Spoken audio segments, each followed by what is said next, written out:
Bienvenue à tous, nous sommes au centre des foires de Champagne pour une émission spéciale enregistrée au Parc des Expos de Troyes.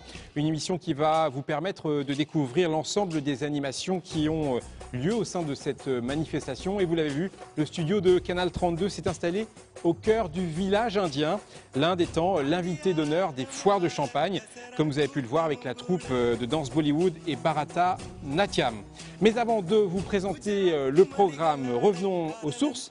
Vous vous déplacez sûrement comme moi chaque année aux foires, mais vous ne savez peut-être pas l'origine de cet événement. Alors pour en parler, nous recevons dans ce début d'émission Wilfried Zurneden qui a participé au développement de ces foires. Wilfried Zurneden, bonsoir. Bonsoir. On va peut-être rappeler simplement un petit rappel historique. Les foires de Champagne, d'abord, c'est une référence au Moyen-Âge. C'est une référence au Moyen-Âge. Troyes a toujours été le grand carrefour d'échanges. Donc vous aviez les personnes qui montaient de la Méditerranée et les personnes qui descendaient de Bruges. Alors, je disais que vous avez participé pendant de bonnes années au développement de ces foires qui ont été créées de manière nouvelle, j'allais dire, en 1958 par le syndicat d'initiative de la ville de Troyes. Quel était le but à l'époque, on le savait? Oui, d'une façon générale, le maire de l'époque, M. Terré, et le premier président, M. Balestier, avaient à cœur, après la guerre, de relancer le véritable commerce et les affaires. C'était la première étape. Donc, venez faire des affaires aux foires de Champagne. À quoi ressemblaient ces foires? Elle ressemblait à ce que l'on peut encore imaginer en regardant les foires de nos petites communes, un grand marché, et puis des promotions. Gagner 5%, 10%, l'installation gratuite, votre nouvelle machine à laver, je ne citerai pas de nom, votre frigidaire, on ne disait pas réfrigérateur, oui. Frigidaire, car c'est de l'aube que vient cette marque. C'était tout cet avantage et les gens étaient heureux de se presser sur les boulevards, car les foires avaient lieu sur les boulevards.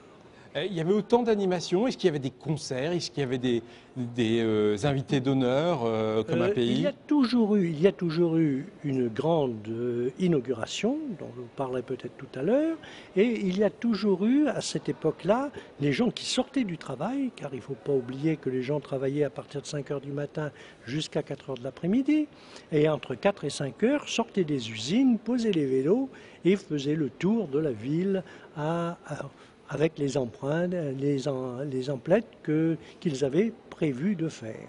Vous disiez qu'il y avait de grandes inaugurations, c'est-à-dire? Alors, les grandes inaugurations, parce que l'inauguration, c'est avant tout un point de rencontre.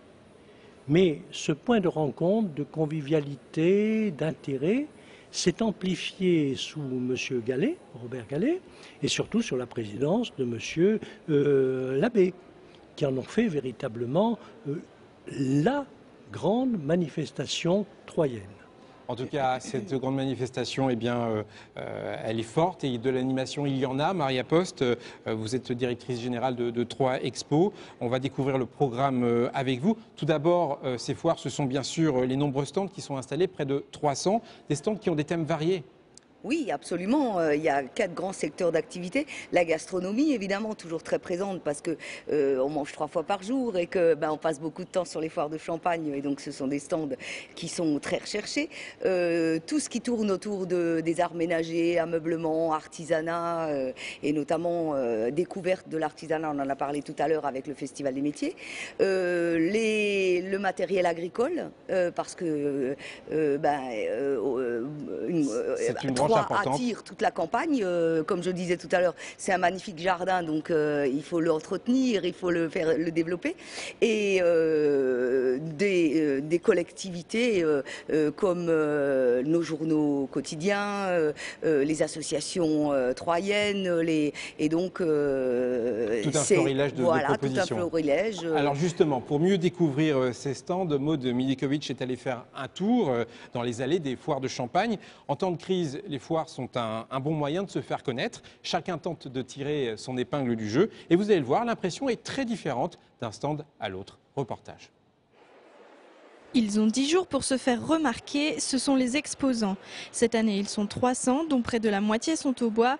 Avec 65 000 visiteurs prévus, ces commerçants en tout genre espèrent bien augmenter leur notoriété.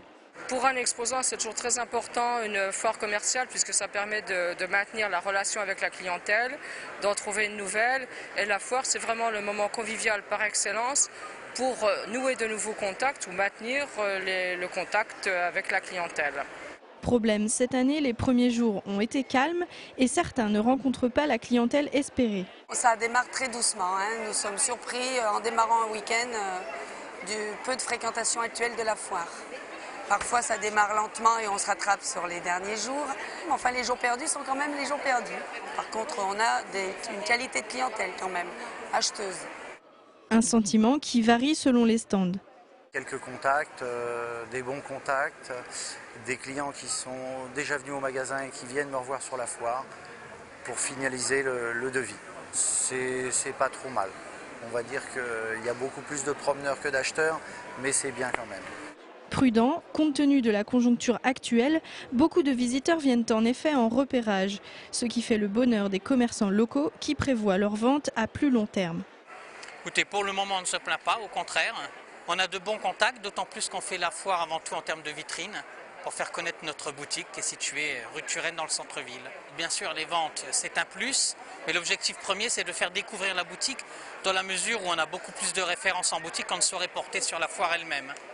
Une chance, la fête des mères approchant, une partie des visiteurs sont à la recherche de cadeaux. Il reste 5 jours aux exposants pour réussir à les séduire. Alors bien sûr, les impressions sont variées, on l'a vu dans le reportage. Maria Post, difficile de faire un bilan après quelques jours seulement de foire. Oui, absolument. C'est vrai que le week-end a été très beau, aussi c'était très agréable pour tout le monde.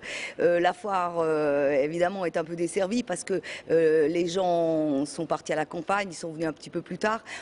Samedi, on a eu énormément de concurrence avec les matchs, notamment football, rugby, les fêtes du champagne à Risset, le concert de Johnny Hallyday à Paris. Et on sait que certaines entreprises ont organisé des cars pour monter, pour aller voir.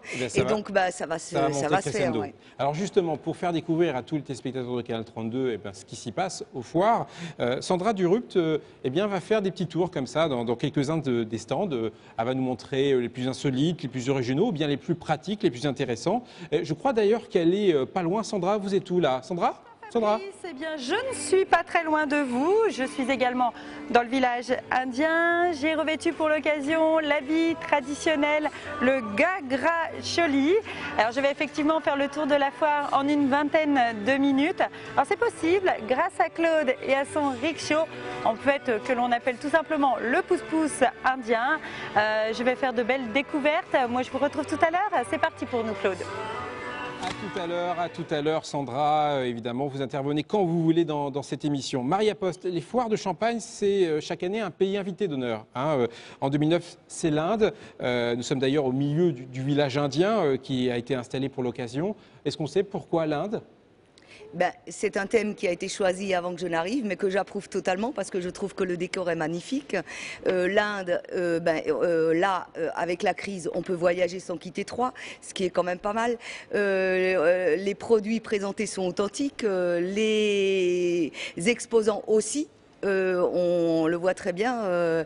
Justement, moi je vous propose qu'on aille voyager et qu'on aille voir ce village indien, puisque Mathilde Terrier est allée voyager pour nous au sein de ce village. Reportage.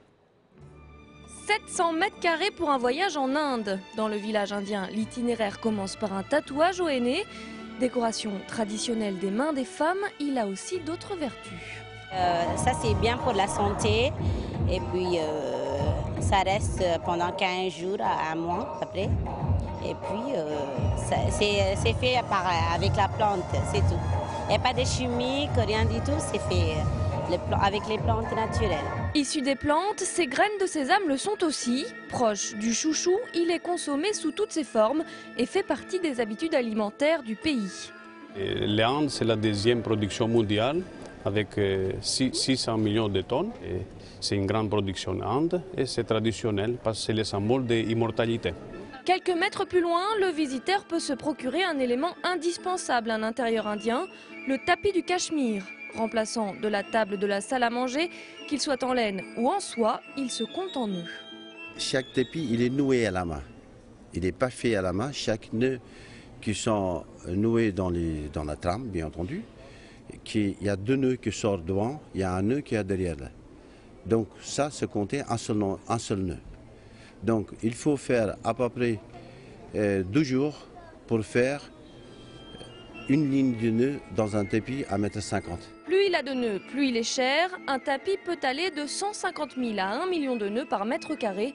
Dans ce dernier cas, comptez environ 17 000 €. Du cachemire aussi, on peut trouver une variété d'étoles qui seront sûrement plus abordables. Avec nous sur ce plateau, Haider Rassoul qui a préparé en partie ce village indien qui a participé. Le reportage nous a déjà montré plusieurs animations, mais il n'y a pas que ça. Il y a également un atelier de démonstration de port de sari.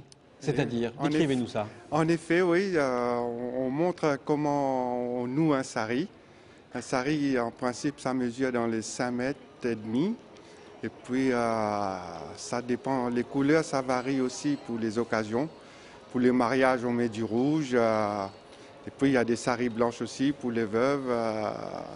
C'est le vêtement traditionnel d'une femme en Inde? Ah oui, 99% des femmes en Inde portent les saris. C'est indispensable. Oui.